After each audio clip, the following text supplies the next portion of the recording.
Hello, welcome to helix. आज हम देखेंगे कि पबजी और टिकटॉक जो कि भारत सरकार ने कुछ साल पहले बंद किए थे, वो बंद क्यों किए थे। ठीक है। सो इस सीरीज में जो है ये एक लॉ का एक फैक्ट है कि किस देश ने किस कानून के तहत इस इन ऐप्स को बंद किया है, क्यों किया है, इसके पीछे क्या कारण जो है वो बड़े कारण रहे हैं।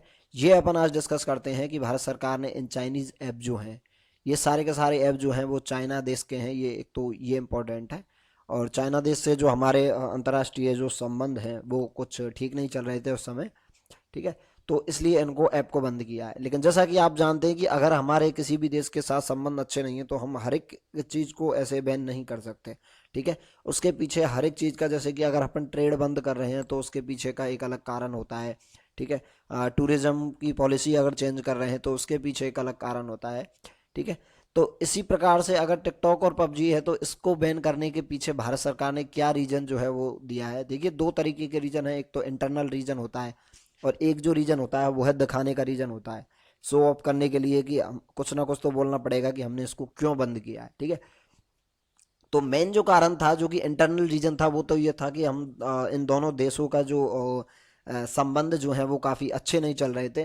ठीक है। चाइना बार बार में सीमा में घुसकर लोगों को जो है वो मार रहा है, जो भी अभी देखेंगे अपन क्या किस प्रकार का जो है बॉर्डर पर टेंशन उत्पन्न हुआ था। ठीक है। और इंडिया ने क्या किया कि उनका जो सबसे बड़े जो ऐप जो थे, जो कि टॉप लिस्टेड थे, जो सबसे ज़्यादा मार्केट कवर कर रहे हैं इंडिया में, उनको बैन कर दिया, जिससे कि उनको क्या है कि फाइनेंशियल लॉस हो। ठीक है। तो आइए डिस्कस करते हैं इसको। देखिए, हिंदुस्तान टाइम्स का ये खबर है। 117 और पबजी समेत टोटल हो गए 118 जो ऐप हैं, उन्हें इंडिया ने जो बैन किया था। उसके बाद फिर 59 ऐप जो है दोबारा उनको फिर बैन किया था। ठीक है। सो इन चाइना के बहुत सारे जो ऐप हैं वो इंडियन मार्केट में अपना पैर जमाए हुए थे बहुत अच्छी तरीके से, और हम इनको यूज करते हैं, लेकिन हमें ये नहीं पता था कि ये जो ऐप है वो चाइनीज है। ठीक है। इंडिया की जो मिनिस्ट्री है इंफॉर्मेशन टेक्नोलॉजी ब्रॉडकास्टिंग मिनिस्ट्री जो है, MIET, इसने इशू किया था एक another list of ban 118 app के। पहले 59 ऐप जो है बैन किए थे, उसके बाद 118 ऐप की दोबारा से एक लिस्ट जो है वो जारी की गई थी, जो कि सरकार ने बैन किए। ठीक है। ये सारे के सारे मोबाइल ऐप थे जो कि इंडियन मार्केट में अपना पैर जमाए हुए थे। और इससे जो है कि कवर किया था चाइनीज गेम कंपनी जो थी, चाइना की एक बहुत बड़ी गेम कंपनी है जिसका नाम है टेंसेंट।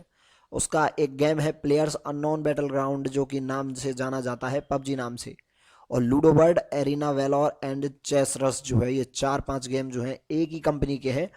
और ये सारे के सारे गेम जो हैं वो भारत सरकार ने बैन किए हैं। ठीक है। फर्स्ट लिस्ट जो है वो आई थी जून 29 को, आफ्टर द गलवान वैली में जो अटैक हुआ था। गलवान वैली का जो अटैक हुआ था उसमें 20 जो है इंडियन सोल्जर जो थे, 20 भारतीय सैनिक जो हैं उनको मार दिया गया था। और अनडिस्क्लोज नंबर थे 20। तो वो हैं जिनका नंबर अपन को पता है, और कुछ ऐसे हैं जिनके नंबर अपन को पता ही नहीं है। कितनी कैजुअलिटी हुई, कितनी दुर्घटनाएं वहां पर हुई, इसका कोई पता नहीं था। तो इसके आने के कारण सरकार ने ये क्या है कि अहम फैसला लिया है। ठीक है। पबजी जो है वो डाउनलोड, देखिए पबजी की अगर हिस्ट्री देखें तो 34.2 मिलियन जो है वो यूज किए गए हैं, ये डाउनलोड किए गए हैं। और ये है 35.8% जो है अकाउंट है इसका। ठीक है।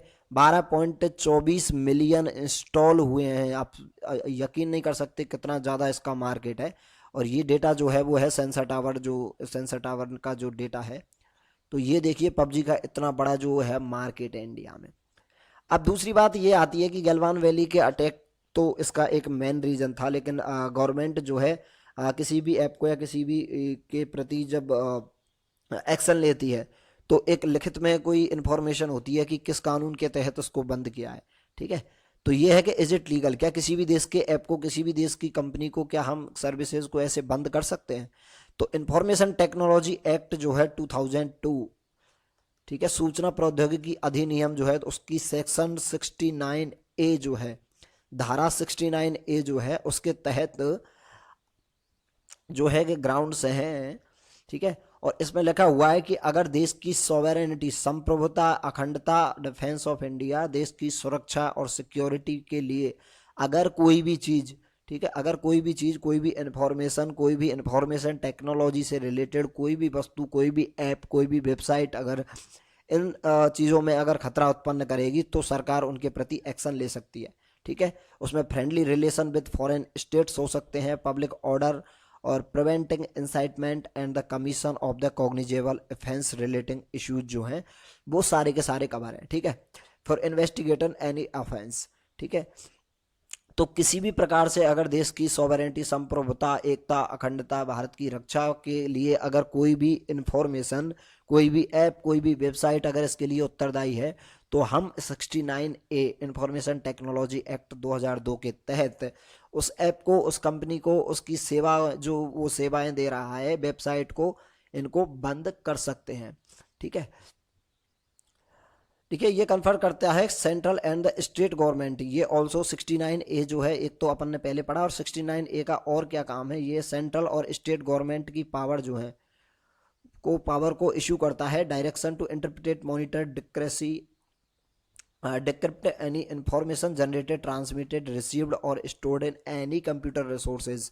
किसी भी कंप्यूटर रिसोर्स की कोई भी इंफॉर्मेशन जो कि इनक्रिप्ट है, डिक्रिप्ट है, या फिर ऐसी इंफॉर्मेशन, ठीक है, जो ट्रांसमिट हुई है। कहने का मतलब जैसे कि अगर आपने यूट्यूब पर कोई गलत वीडियो अगर पोस्ट कर दिया, सरकार के खिलाफ कर दिया, या ऐसी कोई भी इंफॉर्मेशन जिससे सरकार को लगता है कि ये देश के हित में नहीं है, उसको सरकार जो है वो रिमूव कर सकती है। ठीक है।